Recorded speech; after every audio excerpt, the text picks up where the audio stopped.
This is Media Philosophy, exploring the deeper side of Death Note. I would say Death Note is probably one of the better animes that you could use to introduce someone who's not a fan to the genre. I don't think it has any of those super outrageous tropes that can really turn people off. You know, like the big breasted women, the whole lolicon stuff, that can be a turn off to like a large segment of the population.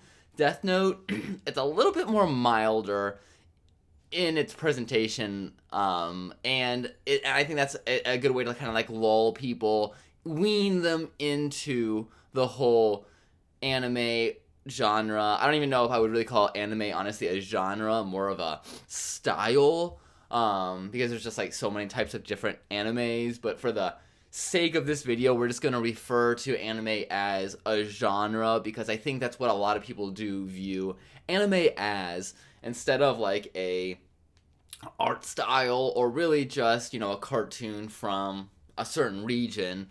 They view it under like a single lens. They kind of view, instead of thinking that there's like action animes, comedy animes, or in Death Note's case, like a detective anime.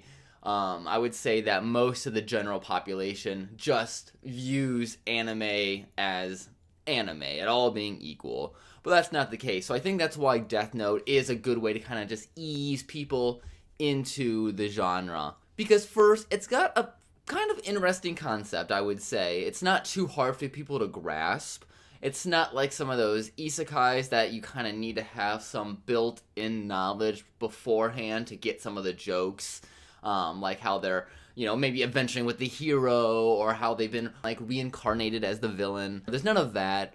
They do a pretty good job of setting up the lore pretty early in the first few episodes. And because there's like those rules within the Death Note, it kind of gives audience members just an easy way to like follow everything.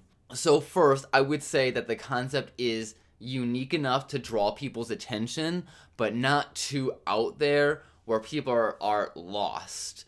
And I think that's really important. Again, with anime, sometimes the concepts can be, you gotta be a few layers deep before you start watching certain shows. And then two, you have the characters. Again, with a lot of anime, sometimes maybe the fan service can get a little extreme with some of the characters. But here I would say most of the characters are very realistic, and both their depictions, their anatomies, just the way they act. There's no like outrageous characters the way that you find in some shows that you sometimes just want to plug your ears and just close your eyes while they're on camera. We all have those characters, you know, no need to name names, you know, we don't need to start any flame wars or anything, but it's definitely something that a good number of animes do suffer from. But I don't think Death Note has any of those. I mean, maybe the closest would be like Misa. She's just like a pop star idol, so I would say it actually like tracks for her character, and it's not too much. She's all into light and whatnot. So her motivation behind acting the way she does also makes sense. She's like a young girl in love with this supposedly super handsome, powerful man. And then for Light, I would say he's interesting enough for people to want to continue to watch and kind of debate, you know, whether he's somewhat justified, completely a monster or whatnot.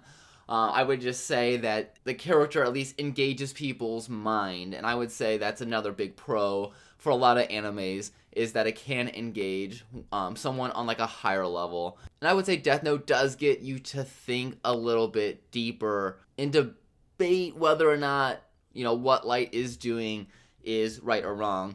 Now, of course, if you're a 16-year-old boy, you're gonna think what Light is doing is good, but most people, I'm sure, do come to the conclusion eventually that at least the way he goes about his deeds, that he's just not a good person. And of course, I can't forget the rest of the cast. Ryuk, L, both great designs. I mean, with Ryuk, you just want to see more of him in the Shimigamis, whatever. Again, you have that like visual interest on screen. It's gonna also keep your attention. So it just seems like from top to bottom, Death Note just has all the right qualities that's gonna at least keep someone engaged for at least I would say the first half. You know, we all know that things start taking a turn once. Spoilers. L gets killed by that one Shimigami that has a crush on Misa and whatnot. It definitely goes big downhill once the time jump happens. I would even say that after that, it's still pretty enjoyable, and if you've been hooked enough from the beginning, you're gonna pull through, because I would say that even though I would say like the last 2/3 of Death Note is nowhere near as strong as the beginning. The finale with L running from the police and whatnot is just so satisfying and so beautiful, with Ryu giving his last little monologue before writing L's name in his death note. Oh, it's giving me chills just thinking about it. As someone who I would say who watched anime before Death Note but probably never got into a series besides like Dragon Ball Z and stuff as a kid and things that were on Adult Swim. Death Note was my first anime where I chose to not only watch it but continue watching it. And I'm so glad that I did, because like I said, it just has every quality to make you want to keep watching. I mean, some people I would say are sick of the monologuing, all the internal dialogue going on in L's head or Light's head. It does get a little bit much upon rewatching. You do notice those more, or at least, yeah, maybe you more sensitive to them upon rewatch. But personally, for me, the first time I watched Death Note, I didn't care. I thought it was pretty cool. I liked it, and you know what? It was probably a blessing for the production to have just a bunch of like still images with just dialogue in the background. I would say in general that's just one of the biggest strengths of anime in general, is that they can tell so much without having to animate anything. And it doesn't even need to be these long monologues like in Death Note from Light. It can be simple. I love nothing more in animes in those sequences, which is where they're just like kind of out and about, and it's like 5 panels of just still shots of cute scenarios happening. Ugh, just how evil and vain Light becomes on his journey to become Kira is so interesting to watch. The fact that he challenges L right from the get-go by killing that one prisoner on screen just to start the game off. I would say I was hooked instantly, especially just in that opening where Light's kind of just talking about himself and how great he is and how he's looking around at everybody and how terrible they are. It just sets up the character so perfectly from there on. And then I don't know if this was planned or not, or just eventually, the manga artist just says enough is enough. But I just love how there really is a completed story. Very rarely, especially in the West, are things written to have an ending. They're written to continue forever. But with a lot of animes, probably because so much work does fall on one single person and not, marketers or studios who are looking at graphs and test audiences and merchandising numbers who are trying to push, to maximize profits. Because it is just one person working on it, I think eventually that person knows when to just call it quits and just knows when that story needs to come to a conclusion. And that's the great thing about Death Note, is it has its ups and downs, but it's not this forever Tom and Jerry versus Light and L. It gets to a point. There's an ending, and I love it, and it just makes it way more special than just something that continues forever. There are moments, within like Batman, Spider-Man's that will get you the goosebumps, the hair raising on your arms and whatnot. But not the way I would say that the ending of Death Note really hits. The desperation in L, I keep saying L instead of Light. I probably said that a million times. But the desperation on Light's face as he runs away from the truth, as his plans just crumble at the very end, is magnificent. Like a child who didn't get what he wants, he's not accepting the consequences. So yeah, I would say if you're gonna try to get someone who's not an anime fan into anime, start with Death Note. It's a great, gentle way to lure them into all the craziness that is anime. And it kind of will start to put the expectations of other animes and whatnot. Again, people like Misa aren't over the top, but she is, a trope within the genre, whether it's the idol trope or just the female character who's just all up in the male protagonist business all the time and just irrationally horny for him all the time. It kind of helps get them prepared for future animes that might not be as, conservative in how they depict some women.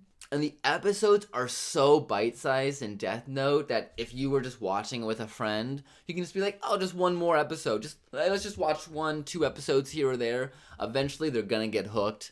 And you can just keep pushing, hey, let's just watch 1-2 episodes. I mean, between the opener and the credits and whatnot, I mean, each Death Note episode is only like 18 minutes or so. I mean, that's what you can tell them. And eventually, they're just gonna start watching on their own.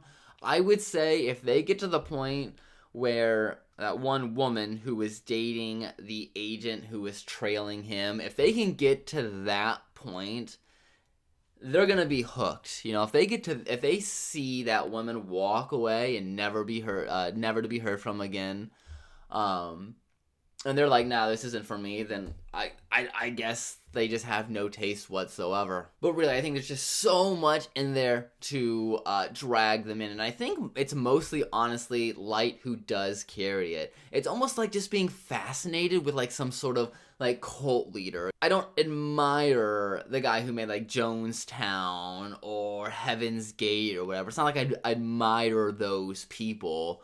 But from like afar, it's, for like a telescope, it's kind of like I want to see, what this is all about. I want to see how these people function and think. And with Death Note, you really get a chance to kind of see that through Light. Someone who does think that they are the savior of humanity. Someone who thinks that they have all the answers.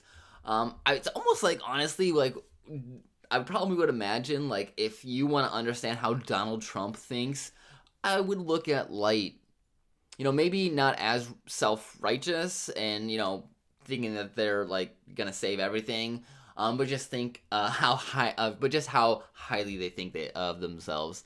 And that is really what is the most fun about Death Note, is just being able to just piggyback on this complete psychopath who has this power. And you know what? He is a charming psychopath at that. Which, I would say is honestly a trait of those sort of people. But it's not surprising that so many people do join Camp Light, Camp Kira. I'm not gonna lie, I'm a little bit on that side myself. He's just such a charmer. I'm not on Light's side, I would say, for any ideological reasons or anything like that. He's just, like I said, charming. He's a cult leader, basically. He's got that it factor. But like Ryuk says, that most people who get the Death Note don't want to use it because they don't want to have that judgment. So it's just great that the creator could give someone like this such a tool. Death Note, it almost feels like it was born from one of those Reddit writing prompt where it'd be like, what if you have a character who believes they have every answer to everything and has the power to make that happen? Like, what would happen? And that's kind of, what came about it. And then there's L, the counter of that. And the cool thing about L is he kind of works sort of in a way of that, like, superhero mindset, where it's kind of nice to imagine that there is some sort of Spider-Man, Thor, whatever, League of Justice, who is looking over the world, making sure that good triumphs over evil, or at least that justice gets brought forward. And it kind of, Death Note kind of has that sort of notion that there is this sort of guardian angel looking out at the world through L. And that is nice to think about. It's cool to have that character who is that complete equal to Light, who just has his number, who can't prove it, and that's where, the fun of Death Note is. It's just the whole, how do I prove that Light is Kira? And at the same time, how can Light get L's name without Light sacrificing half his life? I can't believe it was that hard, honestly. Misa messed it up. Going back to just doing everything right, just the ups and downs throughout the plot, throughout the series, just keeps you on the edge of your seat the entire time. You know, there's points where Light's on top, then L gets the better of him, but then Light sneaks up a little bit. It's just insane, just again, how the creator was able to keep the story interesting, not keep it like flatlining, not making one person like overpowered over the other, but also, and this is probably one of the advantages of having like an actual definite ending, but I would say like the whole idea of like the power creep doesn't get too bad in Death Note. I would say it does actually get a little ridiculous again once the time skip happens. But you look at shows like Dragon Ball Z, Naruto, just all the, especially like the legacy animes out there. And just to keep the show interesting, you know, it's like Frieza was the ultimate bad guy on Nepo, whatever that planet was. Frieza was the ultimate bad guy at one point, and then it was the androids, and then it was Boo, and then it was the next thing, and next thing, and next thing you know, they're going to be fighting God himself, or whatever. Or the manga artist. Goku's going to be just brawling with the manga artist. That's going to be the final boss. But he passed away, I think, right? That's sad. Well, yeah, even better reason for them to fight in the afterlife then. But anyways, like, the story always remains a little bit believable in how they go about getting their intel. Obviously, with being able to turn people into basically slaves through the Death Note, as well as having unlimited funds and access to like mass surveillance for L and whatnot. But yeah, if you're trying to get people in an anime and they're having some resistance just due to some of the tropes, and again, there is a lot of shows out there that does anime a disservice on the surface, because there are some animes that really are obnoxious with how they present certain characters or the story or just whatever, the art style. It can just turn people off in general. But if someone has that example of a show that defies those expectations, it can allow them to be a little bit more open-minded for other series in the future. And I just think that's really cool how Death Note is able to kind of like walk that fine line of kind of still engaging in some of those tropes, but without going over the deep end. How he's just such a masterful storyteller that, again, there's just there's just something interesting happening in every single episode, that there's these interesting characters like the Shinigami, there's the interesting rules of the Death Note, there's the L Guardian Angel who's countering this young psychotic boy who has a god complex and has the power to carry out this while also trying to maintain life as like a regular schoolboy with a family and whatnot. It's just insane. And of course, you know, there's the time skip again is what it is. But overall, even though it gets a little bit lackluster, it's just, you can't, it's just like a musical where you get fatigued in the second act. It's like a musical with second act fatigue. You just can't keep that level of hype always. Or maybe you can, but it's just so difficult. And the fact that you can even get to that point to the time skip, I would say, you know, if you got that much enjoyment out of something, you got to be grateful. You know, even if it gets a little lame at one point, you got to nope out. You should be grateful. I would say, though, you know, keep going, push forward, try to get to the end. It's worth it. I really do hope that you can get some friends to watch this show, because there's just so many great animes out there and I don't even think that people need to, you know, go out and watch a million different things and like become obsessed with the genre itself. I just think there's certain animes out there that everybody should watch or that everybody can enjoy, like Delicious in Dungeon or Vinland Saga. I mean, there's countless examples, and we're going to keep talking about them here. So keep trying to spread the almighty word of anime, and this is Media Philosophy exploring the deeper side of entertainment.